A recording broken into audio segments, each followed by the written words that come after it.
दुखों का मतलब ये नहीं कि अल्लाह नाराज़ है, बल्कि वो करीब है। जब सब कुछ छिन जाए तब रब की रहमत और करीब महसूस होती है। दुआ मांगते वक्त रोना तुम्हारी कमज़ोरी नहीं, तुम्हारा यकीन है।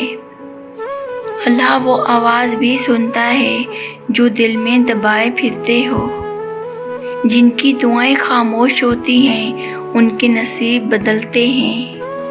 अगर तुम सच में अल्लाह के हो जाओ तो सब कुछ तुम्हारा हो जाता है। हर रात जो रब के सामने बहती है वो सुबह को रोशनी देती है। कभी कभार खामोशी अल्लाह से सबसे बड़ी गुफ्तगू होती है। अल्लाह दिल से निकली बात को लफ्ज़ों की मोहताजी के बगैर भी समझ लेता है। दुनिया वालों से दिल लगा कर टूटोगे, रब से लगाओगे तो संवर जाओगे। जब तुम्हें कोई ना समझे तब समझ लो अल्लाह तुम्हें बेहतर जानता है।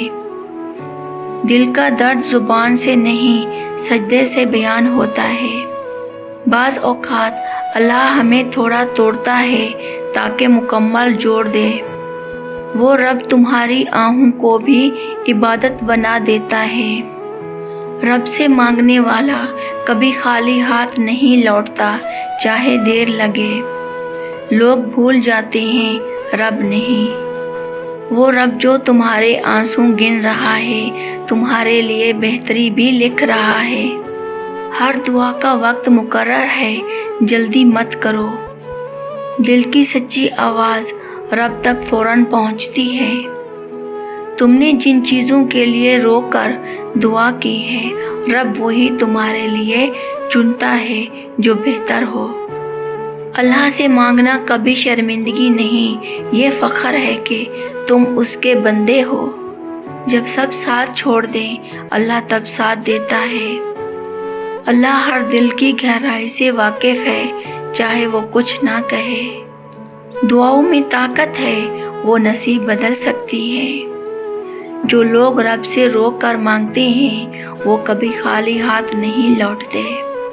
अगर रब तुम्हारे दिल में है तो दुनिया का गम कुछ नहीं। खामोश सजदे सबसे बुलंद मकाम रखते हैं। जब कोई इंसान तुम्हारा दर्द ना समझे, रब समझ रहा होता है। हर रूठी हुई दुआ रब के दर पर वापस आती है। वो रब जो दिलों का हाल जानता है, तुम्हारे लिए बेहतरीन फैसला करेगा।